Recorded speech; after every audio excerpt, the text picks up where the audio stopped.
我是台北大学社会系的陈婉琪。今天我想要跟大家聊聊我跟国教院两位同仁王淑珍跟许哲维一起做的一份研究。在正式介绍这个研究之前，我先说明一下，就是为什么会做这份研究。大家都很清楚，说多元入学正式推出也已经20年了。好，那从一开始，其实大家就是一直的有这样子的怀疑、质疑跟争议，就是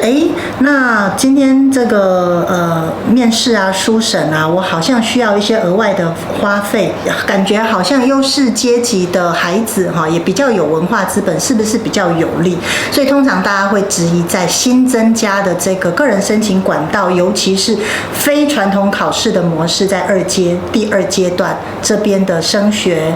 入学筛选，大家会非常的怀疑说，是不是比较有利于优势条件家庭的孩子，而不利于弱势学生？这基本上就吵了20年了。这最主要的一个研究问题就是，那当大家在谈论多元入学不利于弱势生的时候，其实那个焦点就在于大家本来都依赖过去的联考考试，本来都依赖考试，那现在增加了非考试的阶段，所以其实那个质疑主要是聚焦在非考试的部分。那所以其实应该是当大家在问多元入学的时候，应该就是新增的个人申请管道以及个人申请管道的里面的第二阶段，这个筛选是不是不利于弱势？所以我们主要的研究问题就是在于二阶筛选是不是不利于弱势生？因为资料的可以使用的考招资料其实并没有太多学生家庭背景的资讯。唯一有的家庭背景资讯就是他学生是否是低收入户或者是中低收入户，而且这个是准确的资料，不是说字填你怕不准确的。那你今天他必须要出具证明才可以免缴报名费。我们就利用这样的考招资料来进行来回答刚刚这个问题。然后那我就很快的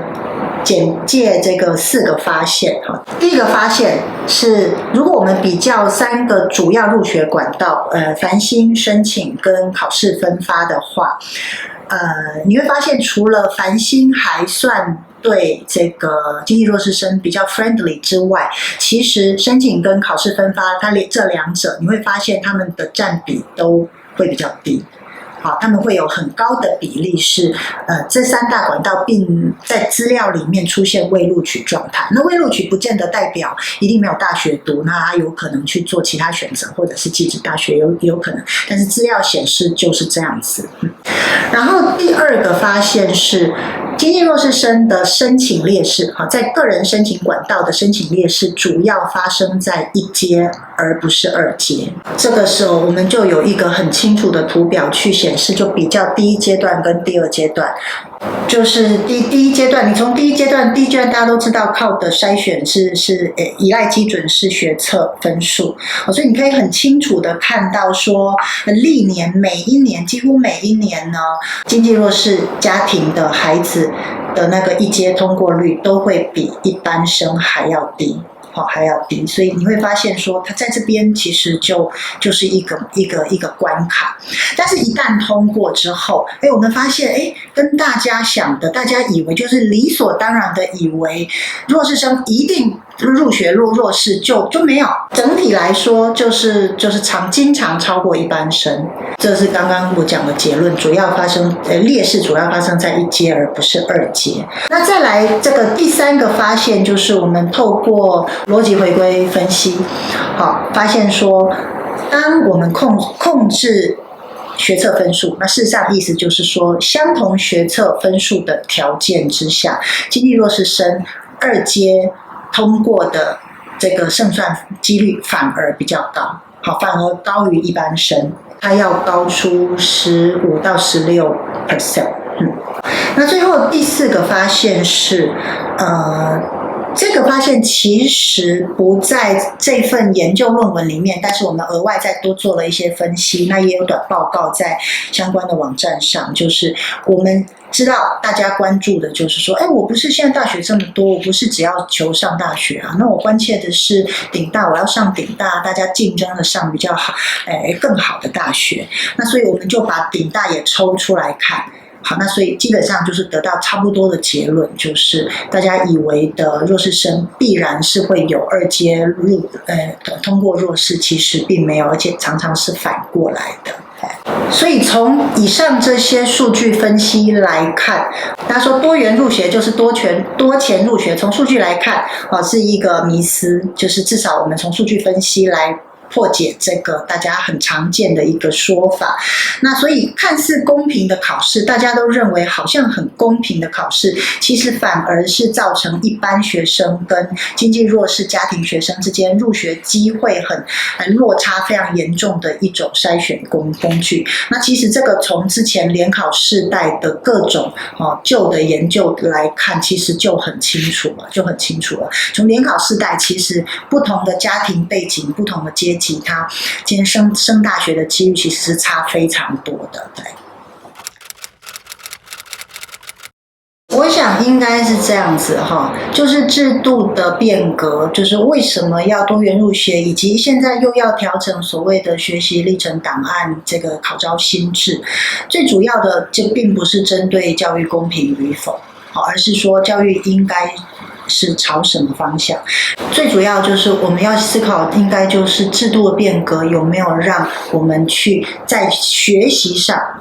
因为筛选方式影响了我们的老师的教学模式跟学生的学习模式。那如果职场需要大量的资讯处理能力，那我就得要锻炼这样的能力。所以这个跟弱势不弱势无关，就是比较理想的教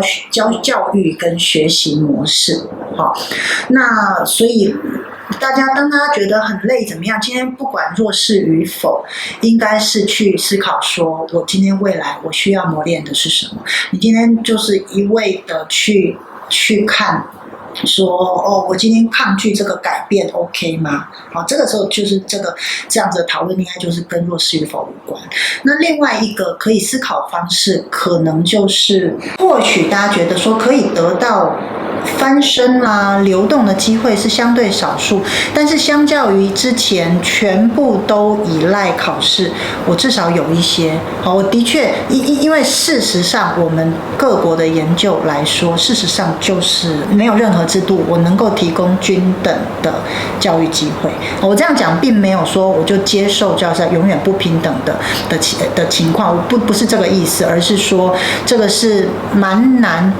大幅改变的一个社会运作逻辑，除非你要说我今天是齐头是平等的，或者是共产主义的这种很激烈的一个社会革命，除非是要这样子，不然是不太容易。那所以我也只能说，就是一次改善一点点，就是一个还蛮好的进步，这样子。